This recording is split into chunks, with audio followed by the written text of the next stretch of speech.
Estamos começando mais um programa Horário Nobre com Juquinha. Hoje o nosso convidado, o Dr. Diego Rezende, vai falar de um assunto muito importante para todos nós, que é vida, fertilidade. É um assunto muito interessante e eu conto com você. Não saia daí.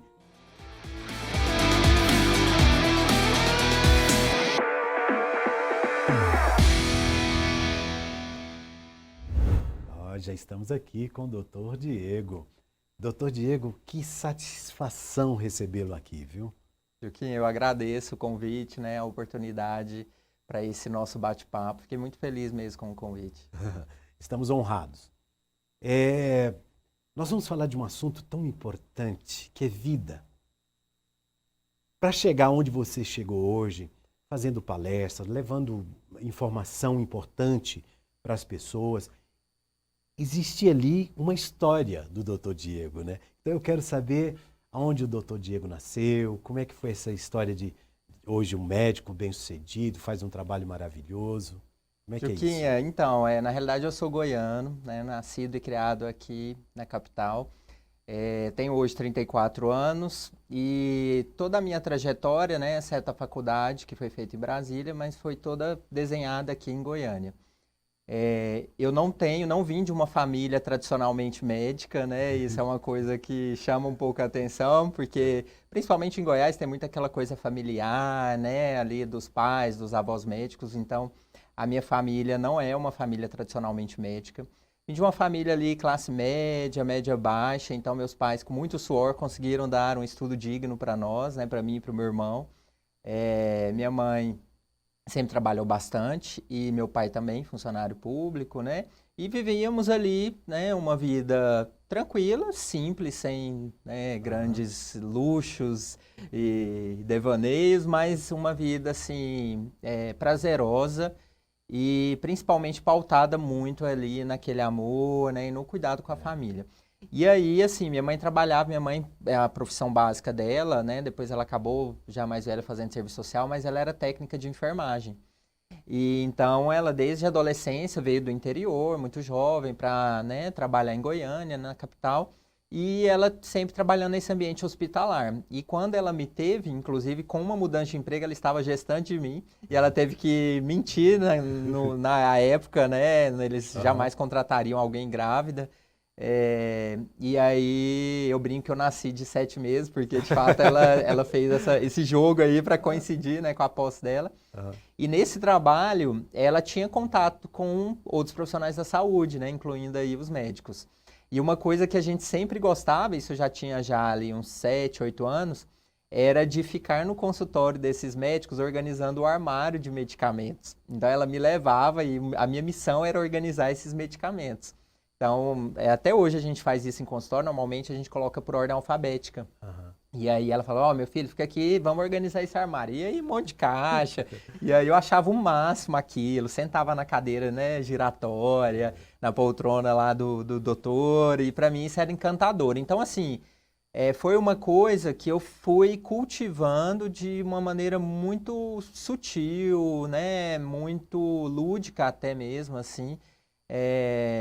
E aos poucos eu fui vendo a importância, né, não só da medicina, mas das profissões da saúde de maneira geral, como que a gente pode impactar a vida aí da pessoa, vendo desde ali da criança, né, claro, com a mentalidade de criança, e aí eu comecei a ter esse contato mais próximo, e aí foi a partir daí que surgiu, assim, eu acho que foi o start para eu pensar e falar, poxa, né, talvez eu queira ser médico no futuro, né, por que não? Olha que legal. Quer dizer, de certa forma, a sua mãe mexeu ali com você, né? Sim, Por sim. ser uma enfermeira, Sim. tá sempre ali atendendo as pessoas, aquilo ali mexeu com você. Sim.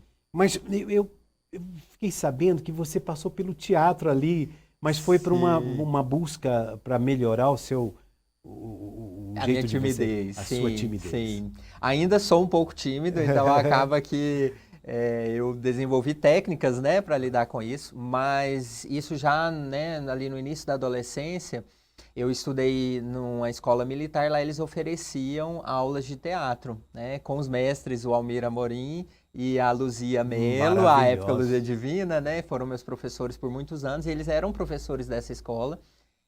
E aí ofereciam como uma matéria, uma disciplina optativa. semelhante à aula de educação física. Então, ou você ia para a educação física ou ia para o teatro. E aí eu optei, isso eu estava até relembrando, porque o tempo passa tão rápido, né? Mas eu tinha mais ou menos 13 para 14 anos. Eu comecei a fazer as aulas de teatro no colégio, com a Luzia. E aí, a partir daí, vieram as produções, as apresentações teatrais.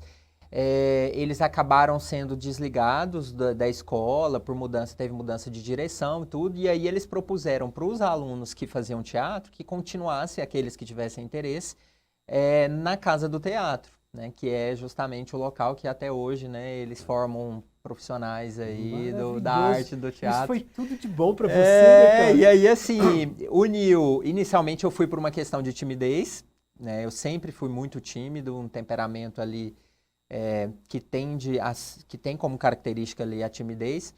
E aí o teatro para mim assim abriu os horizontes, a possibilidade de poder se expressar, né, diante de uma plateia, de um público e você vencer os seus medos ali, né, a arte do improviso. Então isso de certa forma foi fundamental na minha formação. E aí mesmo depois, né, saindo do colégio militar eu fui para a escola, né, continuei fazendo as produções com eles e assim o objetivo inicial era vencer a timidez, mas claro, assim, foi muito além disso, E eu sou extremamente grato por essa fase aí na minha vida. Maravilhoso.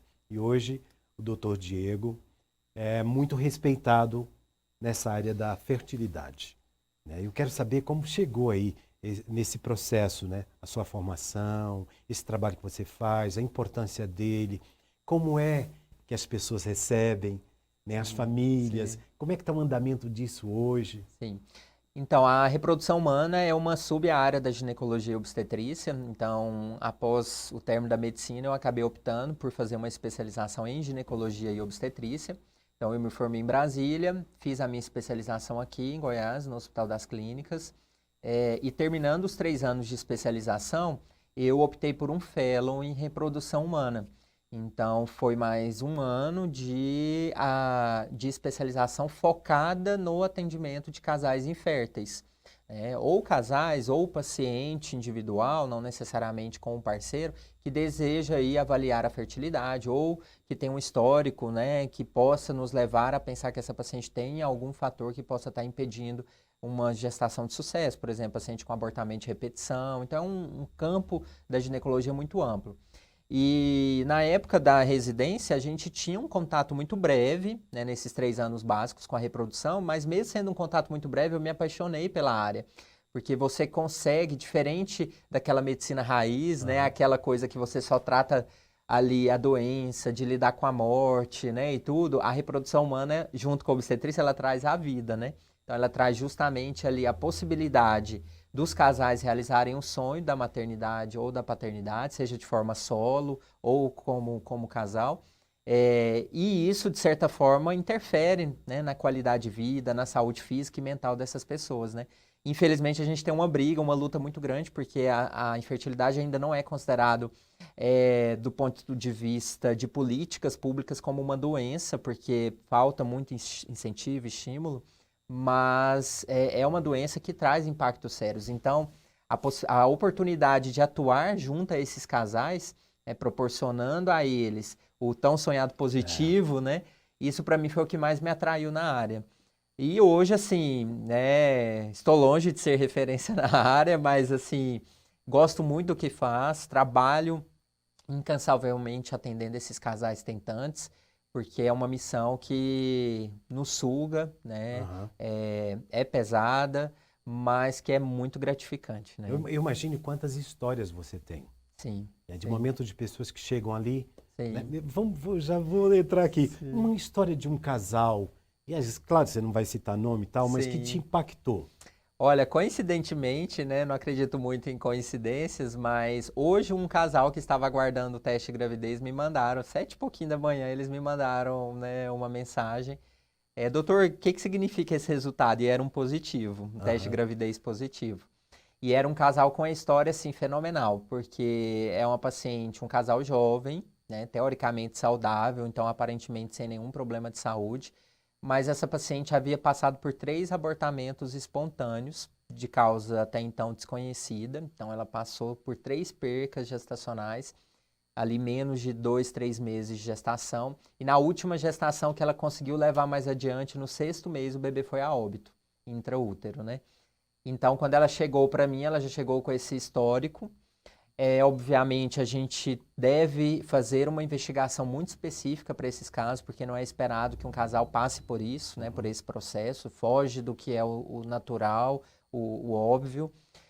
Conseguimos fechar o diagnóstico desse casal e esse casal optou, porque aí juntamente com isso eles agora estavam apresentando dificuldade para engravidar, nós optamos pela inseminação intrauterina, que é um procedimento da reprodução humana, né, de baixa complexidade, e a gente consegue otimizar e aumentar a chance de engravidar. E aí, esse casal, a inseminação foi feita há 15 dias atrás, é o tempo que a gente espera, né, para fazer o teste de gravidez. Hoje eles estão grávidos, então, assim, estão mais que satisfeitos. Claro que ainda tem um longo caminho para a gente percorrer, porque o pré-natal vai ter que ser muito específico, muito bem feito, mas a primeira vitória a gente já conseguiu. Então, assim, eu vivencio essas histórias diariamente, né? Então, são N situações, assim, que a gente se surpreende, né, nessa Eu acredito muito em Deus. Então, e você está envolvido muito com uma energia. Sim. Né? Então, às vezes acontece, por exemplo, acontece a família, o casal não tem condições, Sim. né? Psicológica Sim. até, ou algum problema mesmo de saúde, Sim. mas quer ter um filho, né? Quer Sim. ter uma vida. Sim. Né? Esse casal, por exemplo, a gente percebe que é um casal que conseguiu se organizar mesmo diante das dificuldades ali financeiras, né? A gente sabe que alguns tratamentos demandam um investimento maior, ainda que hoje a gente consegue ter aí opções de tratamento mais acessíveis, né? A gente consegue otimizar, né, medicação, consegue tentar viabilizar da melhor forma possível para o casal esse tratamento, mas ainda não é um tratamento que é 100% aí disponível para toda a população. A gente conta com pouquíssimos serviços públicos, né, que oferecem esse tipo de serviço. Para você ter ideia, a gente tem 3 serviços no Brasil, tínhamos 4, mas em funcionamento 3. Um deles, inclusive, aqui em Goiás, no Hospital das Clínicas, que é o hospital de referência, né, do professor Mário Aprobato, mas que não consegue atender toda a demanda. Então, são Aqui em casais Goiás? aqui em Goiás. As pessoas não têm nem noção Não disso, né, tem, doutor? não tem noção. Inclusive, vem pessoas casais do Brasil inteiro. Foi onde eu fiz a minha especialização. Lá nós atendíamos casais do Amazonas, do Pará, né? Porque justamente região norte, ali, nordeste, o mais próximo fica aqui no centro-oeste, né? Os outros centros é sul e sudeste. Então, é um serviço que tem fila, tem os trâmites burocráticos do SUS. Então, isso desanima muitos casais e até mesmo impede, né? Porque muitos casais acabam ficando aí nesse caminho por conta de todos esses trâmites. Mas você consegue enxergar uma evolução? Sim. Assim, de um processo que venha, sei lá, a longo prazo, a médio prazo? Sim, eu acho, Juquinha, que na realidade o trabalho de formiguinha ele tem somado positivamente, né? Eu acho que falta muito, nós estamos longe ainda de um mundo ideal. O Sistema Único de Saúde, ele tem, assim, excelentes serviços, mas a própria reprodução humana ainda, talvez por não ser levada muito a sério do ponto de vista de doença, eu acho que a partir do momento que as pessoas entenderem que uma mulher infértil, um homem infértil, ele é doente e que se ele é doente, o SUS tem que fornecer, seja medicação, seja o tratamento, né, numa quantidade suficiente para toda a população, a gente vai melhorar muito. Mas sim, eu acho que o progresso ele está acontecendo, a gente precisa reforçar cada vez mais essas políticas públicas, porque isso viabiliza o sonho para muitos casais, né? Porque acaba que dentro da sua profissão você faz também um trabalho até meio psicologia aí, Sim. né? Para poder levar isso ali, Sim. passar para a pessoa. Porque eu vejo a doença em várias situações aí. A falta da fertilidade, né? E também a depressão, a tristeza de buscar e não conseguir. Quantos casais enfrentam isso? Sim. Né? A frustração. A frustração. E você lidar com tudo isso. Sim. A gente lida, o casal tentante por si só, ele é um casal que ele já vem, quando nos procura, já são casais que estão tentando aí, muitas vezes, há 2, 3, 5, 10 anos sem sucesso, né, na gravidez. Então, há uma certa ansiedade nesses casais, uma frustração, porque aí a vida sexual acaba sendo ali prejudicada do ponto de vista psicológico, inclusive, né? Porque aí volta-se muitas vezes só para a questão da questão da gestação em si, essa gestação não vem, e aí começa a ter implicações na vida conjugal, na vida social desse casal, e aí muitos podem evoluir para uma depressão, né, para os transtornos aí de humor. Então a gente lida com esses casais, a gente tem, né, muitas vezes o casal quer ir para conversar. A gente recebe pacientes que querem trocar uma ideia, querem desabafar, passaram por um abortamento recente, estão ali vivendo aquele luto, né? Então a gente tem que acolher. Eu sempre uso uma frase que, olha, a gente pode descansar, a gente não pode desistir. Então, o processo, né, que é uma montanha russa, porque a reprodução humana é um sobe e desce ali de emoções. Tá cansado? Vamos descansar. Então, desistir não é uma opção, né? Eu falo sempre isso para eles, de forma alguma. E a gente tem ótimos profissionais, né? A gente sempre trabalha com uma equipe multidisciplinar. Então, a gente tem suporte da psicologia, dos casos que necessita aí, às vezes, de um psiquiatra, né? Para orientar, medicar essa paciente de uma forma mais específica, a gente encaminha também. Porque o casal precisa estar bem psicologicamente para enfrentar esses desafios. Nossa, e são desafios, assim, de muita emoção. Sim. Né? Principalmente quando dá certo, você imagina, você vê ali esse casal mesmo que te ligou hoje. Sim. Né? A felicidade. Uma expectativa, né? Porque, assim, eu falo assim, olha, já vi, são 14 dias intermináveis, assim, até vocês fazerem esse beta. E aí acaba que, pela ansiedade, muitos acabam fazendo um teste de farmácia antes, e aí dá negativo, fala, ó, vamos esperar o prazo ideal. E aí é tão interessante porque, por exemplo, esse casal, eles fizeram um exame qualitativo, que aí vem escrito positivo ou negativo, estava nitidamente lá escrito assim, positivo. Mas talvez pela expectativa, angústia, né? Doutor, o que significa isso? Eu falei, é positivo mesmo, pode confiar, vocês estão grávidos, né? E aí, assim, eles vibraram e comemoraram. Então, assim, é muita alegria, né? Você fala com emoção. Você fala com um prazer muito grande pela sua profissão, pelo amor que você tem pela sua profissão, né? Mas você também tem uma experiência muito legal em casa. Você tem um filho, né? Sim, que é o João Diego. A Luna, tua esposa. Então você viveu isso, Sim. de ter o carinho que você dá para o teu filho ali, é o que você enxerga. Né? Isso é tão importante.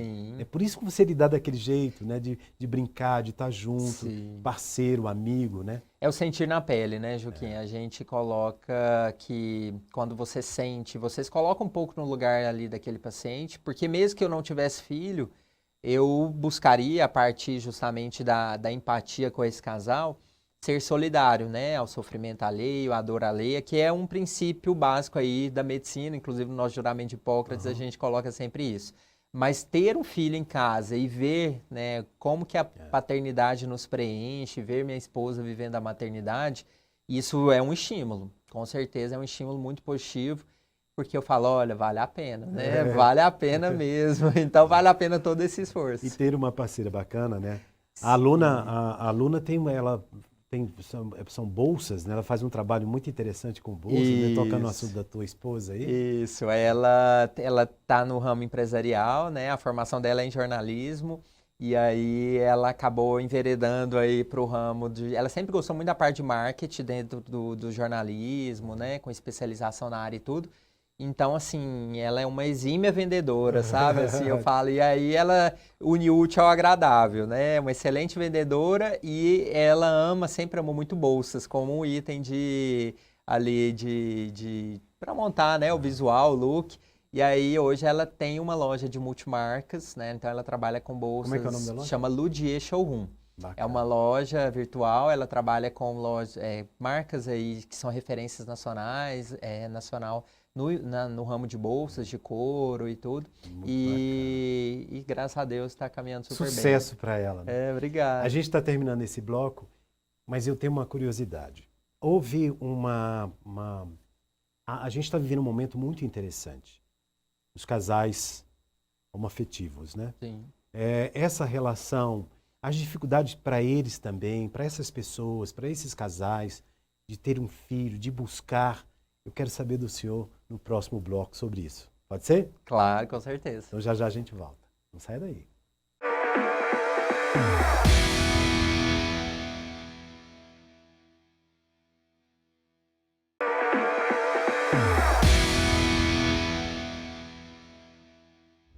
Eu falo uma coisa assim, que a vida é bela, né? E a gente tem que aproveitar. Então você é um instrumento de Deus. Sabe, Deus colocou você que falou, eu vejo os médicos, eu sou voluntário do Hospital Araújo Jorge, 30 e poucos anos. Então eu trato as pessoas ali, com os médicos, enfermeiros, como anjos. São as pessoas que estão cuidando das pessoas. E você foi colocado nessa terra para dar a vida, ajudar a trazer a vida, né? Isso é muito legal. Quando você se depara com clientes, né, pacientes, né? Clientes são pacientes, né? Que chegam até você, o casal que quer ter um filho e as condições não são, é difícil. Como é que é isso para você, esse atendimento no casal homoafetivo, não é isso? Sim, na realidade é uma missão. A medicina é uma missão, é um sacerdócio de fato, né? A gente trabalha porque você precisa ter uma vocação para isso. E existem algumas situações que de fato nos provocam no sentido de mexer ali, né? De uma forma mais especial com a gente, né? E existem situações diversas, uma delas, por exemplo, os casais que às vezes por N motivos têm uma dificuldade aí no acesso aos tratamentos, né? No caso dos casais homoafetivos, a reprodução humana consegue ajudá-los bastante, porque a gente consegue ter tratamentos, né, e alternativas que viabilizam aí a gestação para esses casais. Então a gente consegue, utilizando os recursos que a reprodução humana fornece para a gente, seja para o casal homoafetivo feminino quanto masculino, viabilizar essa gravidez. Acaba que, na maioria das vezes, é um tratamento que esse casal vai precisar, seja de um banco de sêmen, seja de uma barriga solidária, seja de uma doadora de óvulos, por exemplo, no caso de um casal masculino. E aí, muitas vezes, isso vai onerando no tratamento. Mas é claro que dentro das clínicas há sempre uma proposta de tentar viabilizar esse tratamento para o casal, né? Afinal de contas, o objetivo maior é que eles consigam a gestação.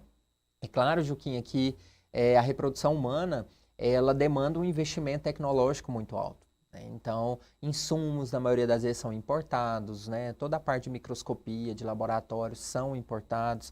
Então, a gente ainda tem um alto custo operacional para isso que acaba que é repassado para o paciente, na maioria das vezes, mas a gente consegue, independente de cada caso, tratamentos mais simples, menos complexos. O casal vai ter um custo menor e uma chance de gravidez aí ótima também. Mas é interessante, né? Sim. Eu fico imaginando quando eles chegam ali, a expectativa também, né? Sim. Doutor, a gente tá... Sim.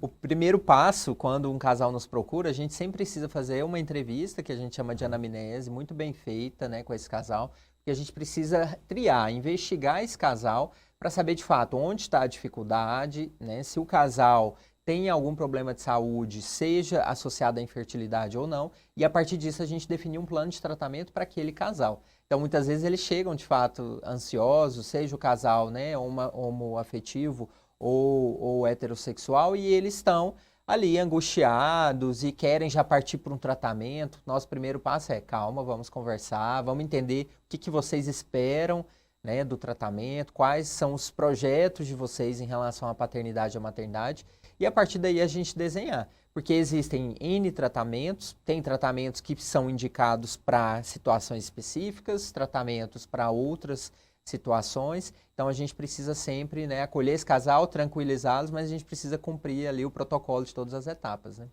Chegar até você, eu fico pensando, por exemplo, os casais que não têm condições financeiras, Sim. né?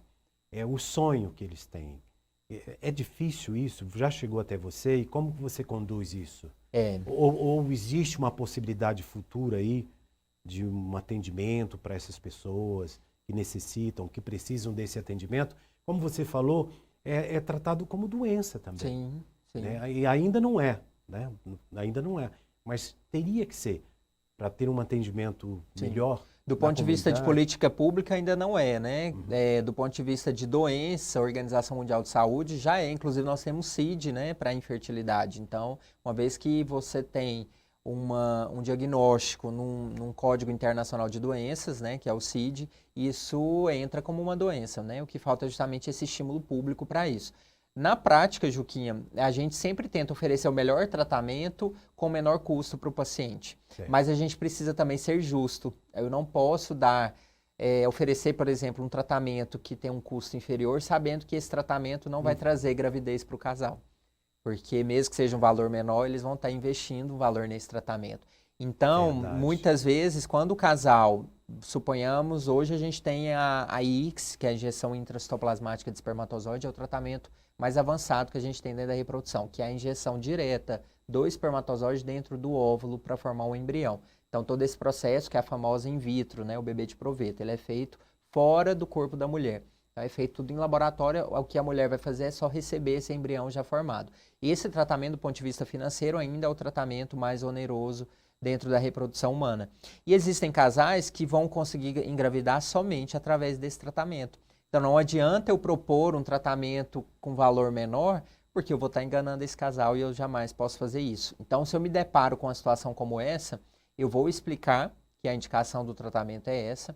Vou explicar para esses casais que as clínicas tentam viabilizar os tratamentos, seja na forma de parcelamento, de negociação, e, infelizmente, vão ter casais que não vão conseguir de forma alguma.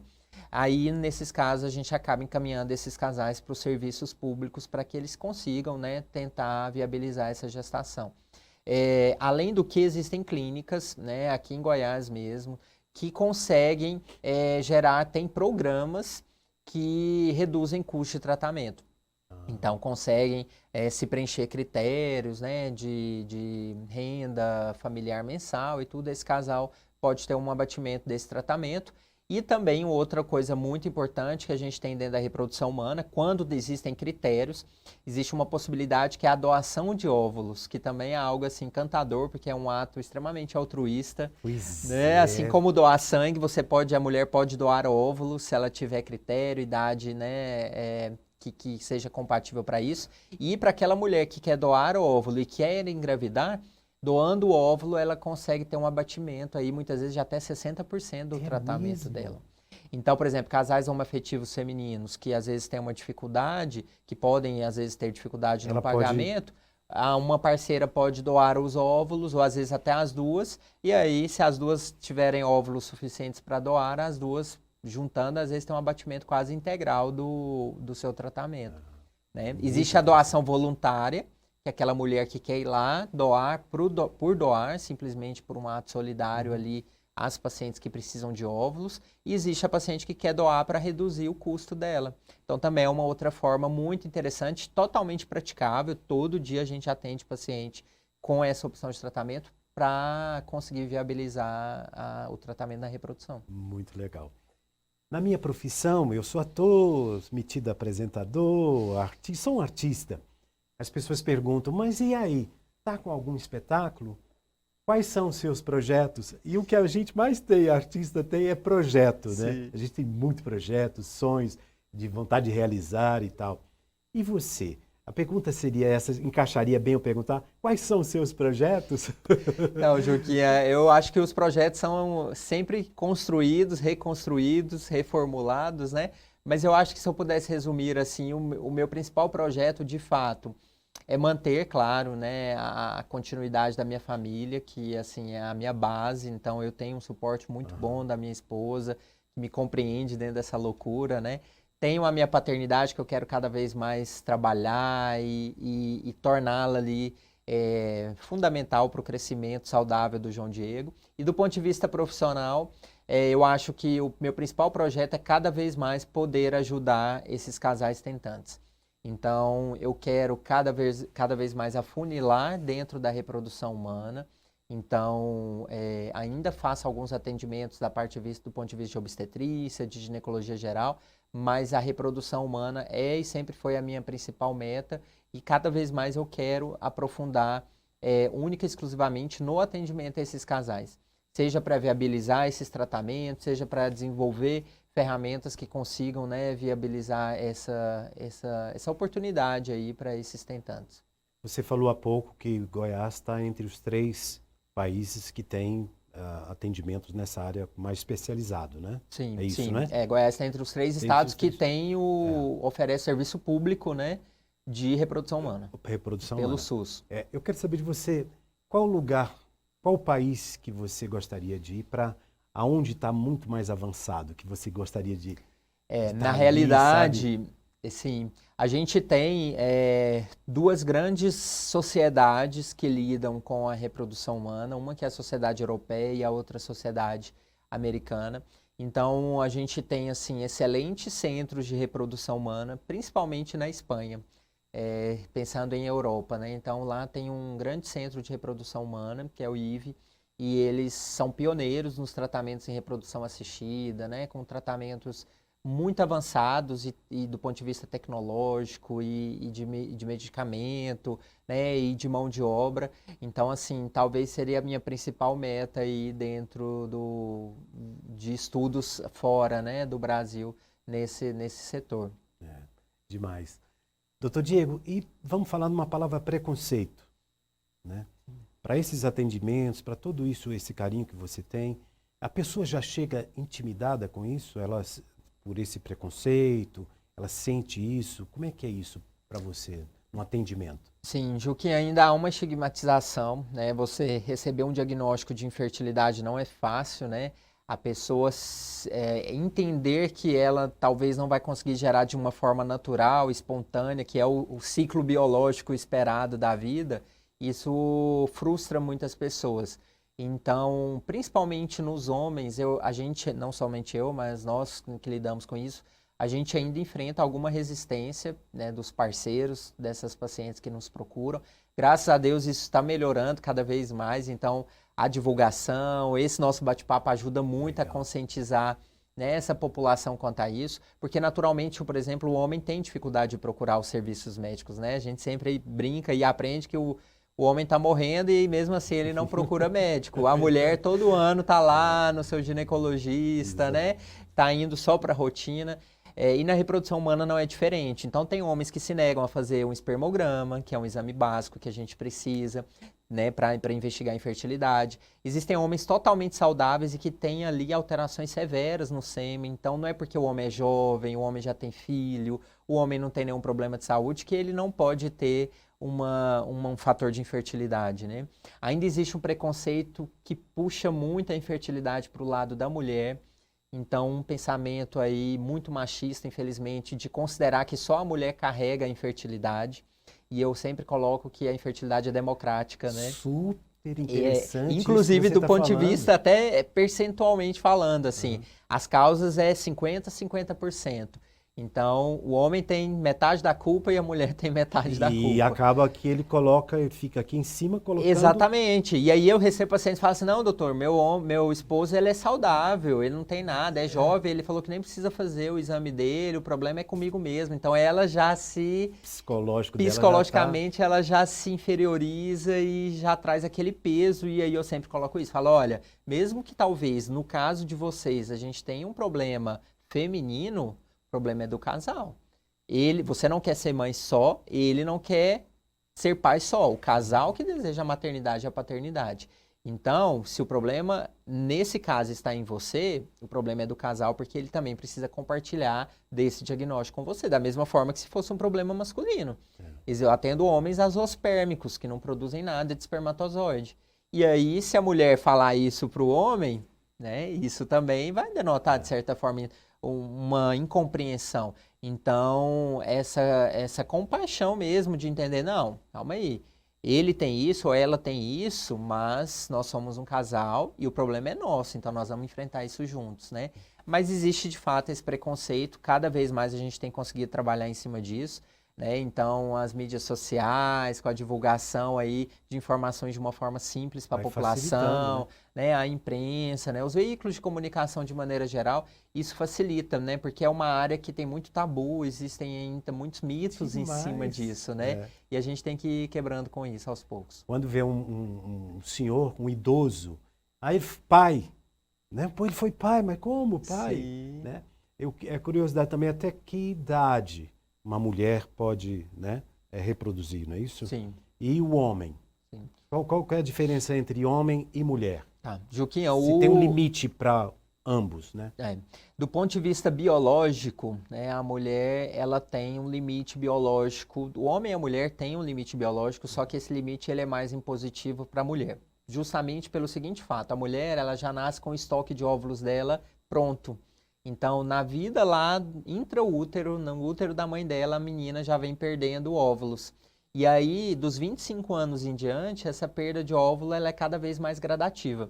Depois dos 35 e principalmente depois dos 40 anos, é uma curva decrescente ali de fertilidade muito acentuada, né?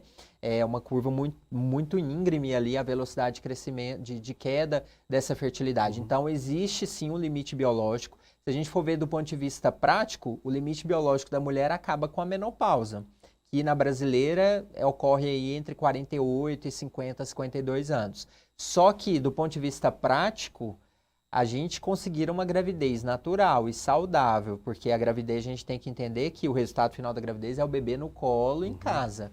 Não é só engravidar, porque existem os abortamentos, existem as perdas tardias. Então, a gente não vai ter uma taxa de sucesso muito boa se a mulher tentar engravidar espontaneamente com 48, com 50 anos. Né? Ainda que talvez o limite biológico dela seja esse. Então, se a gente for considerar a idade do ovário, o limite considerado ideal, biologicamente falando, para a mulher seria 35 anos. 35 anos seria o ponto de corte a partir do qual, inclusive, a gente indica congelamento de óvulos para aquela mulher que não tem desejo de maternidade a curto, médio prazo, às vezes não planeja ou pode mudar o projeto, né, de vida, que ela congele óvulos, de preferência antes dos 35 anos, que a gente consegue ter uma qualidade melhor. O homem, existe a andropausa, mas essa andropausa ela ainda consegue muitas vezes gerar espermatozoides viáveis.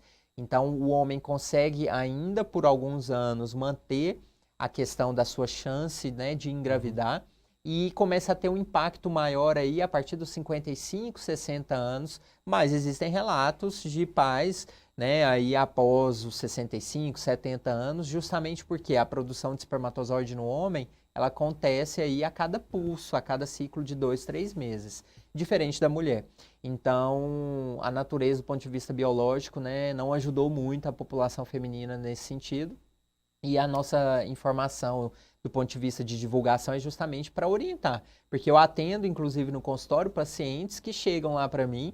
Eu tive uma história surpreendente, assim, triste, mas com um final muito feliz, de uma paciente com 33 anos, recém-casada, que entrou numa menopausa precoce. Recém-casada, então não planejava filho.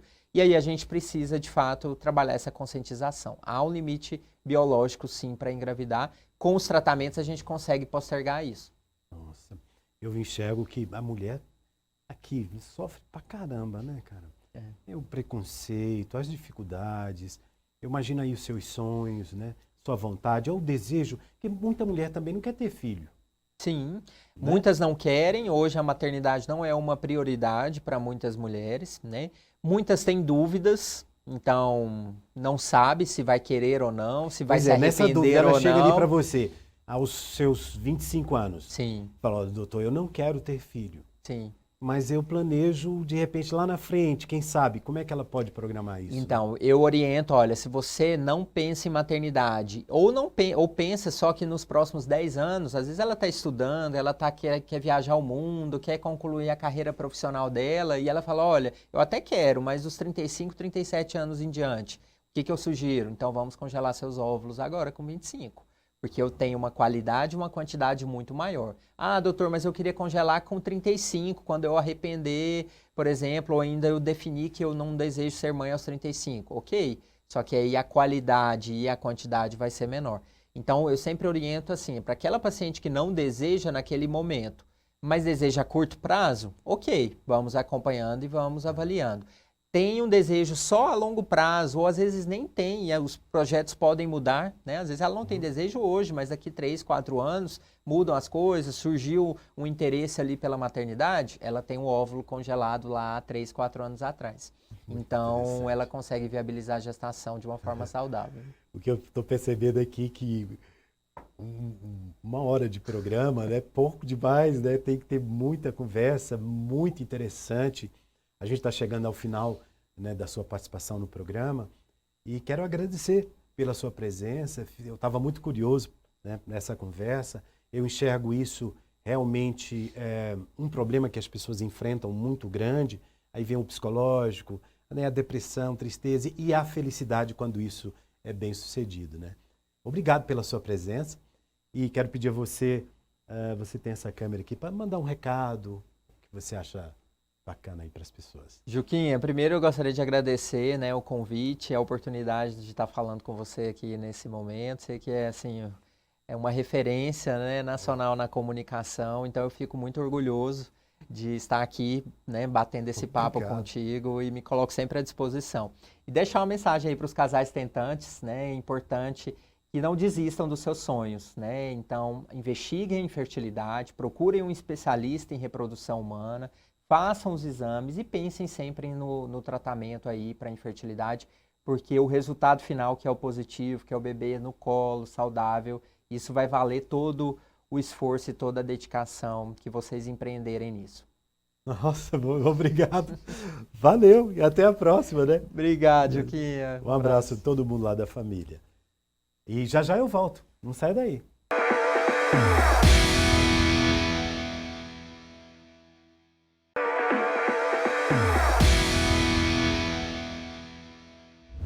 Continuamos aqui e agora com o quadro Horário da Lei com o Dr. Luiz Fernando. Sempre um prazer estar aqui no seu programa, Juquinha. Qual o assunto de hoje, Dr. Luiz? Hoje, aproveitando aí a presença do Dr. Diego, vamos falar um pouco sobre maternidade.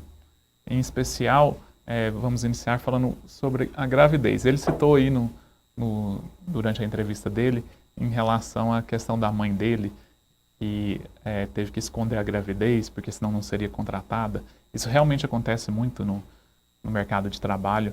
A gravidez ainda é um estigma para a mulher, principalmente porque os empregadores eles preferem, inclusive muitas vezes, contratar homens, justamente pensando que as mulheres, principalmente mulheres mais jovens, poderão ter filhos no futuro e que vai ter que realizar o pagamento da licença maternidade. Então, muitas vezes na avaliação, na ficha de emprego, no preenchimento da ficha de emprego, eles já fazem essa avaliação em relação às mulheres, às vezes fazem perguntas o que é proibido, pergunta se ela tem interesse em ter filhos ou não, então isso é proibido, mas muitas empresas ainda têm essa prática. Hoje nós temos aí o acompanhamento do Ministério do Trabalho, do Ministério Público do Trabalho, fazendo averiguações de empresas que têm essas práticas, mas ainda acontece, a gente tem relatos em relação a isso, até porque a gravidez ela não é uma doença, não tem que ser estigmatizada, todo mundo tem uma mãe, sabe a importância de quem tem esse interesse em ter o filho, e isso não pode ser um motivo para não contratação, para não inserção da mulher no mercado de trabalho. Tá? A mulher deve sim ser respeitada no direito dela, se ela tem interesse em ter filhos. Eu ouço muito e acho extremamente prejudicial esse tipo de comentário desgastante. Pessoas falarem assim, tem mulheres que são contratadas que todo ano têm filhos. Todo ano querem ter filhos só para ficar recebendo licença maternidade. Isso é um absurdo, isso é completamente fora da realidade. A gente sabe que realmente tem pessoas que têm interesse sim de ter vários filhos, mas por uma escolha delas, um planejamento familiar, e acho que a legislação vem para proteger essas mulheres que têm esse interesse. Inclusive a maternidade tem uma proteção constitucional. A mulher que, estando trabalhando, descobre essa gravidez, além da licença maternidade, em que vai ser um período que ela vai poder cuidar da saúde, da gravidez e depois também dos filhos. Tem a questão da amamentação também, de ter esse contato, esse convívio com o nascituro, com o bebê que nasceu também. E isso é extremamente importante. Além disso, ela tem a questão da estabilidade dentro do trabalho. Após ter esse filho, ela tem uma estabilidade de se manter no emprego, né? Não correr o risco de ser mandada embora logo após a gravidez, porque antigamente isso acontecia, né? As mulheres tinham os filhos e aí o empregador chegava e fazia demissão. Isso não é aceitável, isso não é legal, isso não é permitido mais. Ela adquire a estabilidade por um período após a gravidez, após ter esse filho. Então, o direito do trabalho e inclusive a própria Constituição, ela resguarda as mulheres nesse sentido. E também aproveitando um pouco, falando também sobre o tema abordado pelo doutor, estava comentando com o Juquinha aqui nos bastidores, ele utilizou um termo interessante que é barriga solidária. E ele usou esse termo, depois eu comentei com ele, porque no Brasil não é permitido, a gente vê em filmes, a barriga de aluguel, não é permitido o uso comercial das barrigas. Ao contrário de outros países, como os Estados Unidos, na própria Europa, em que existem clínicas que são especializadas nesse tipo de serviço, no Brasil isso não é permitido. Tem um regulamento específico dessa barriga solidária, em especial em relação, inclusive, a quem vai ceder essa barriga solidária. Normalmente são parentes próximos, às vezes a própria mãe da pessoa que vai ter o filho, ou com um grau de parentesco mais próximo, que vai ceder como barriga solidária. Muito interessante, né? Que bacana, eu gostei muito, doutor Luiz. Eu quero mandar para o senhor depois uma foto. Quando nós começamos essa história lá atrás, tem uma foto sua no programa, você vai ver a diferença do doutor Luiz daquela época para hoje. É sempre um prazer ter você aqui. O prazer é todo meu e acompanha aí todos os domingos meu quadro Horário da Lei e o programa Horário Nobre com Juquinha. Espero vocês no próximo domingo a partir das 19 horas também. Aí. Não sai daí, que já eu volto.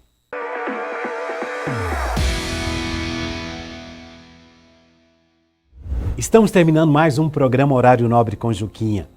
Mais uma vez eu agradeço ao Shopping Bougainville pelo apoio, carinho, ao Sesc pelo apoio, carinho e que está fazendo um trabalho maravilhoso o Sesc. E a TV Gazeta Canal 38.1. A toda a equipe, muito obrigado e até domingo que vem. Espero por vocês.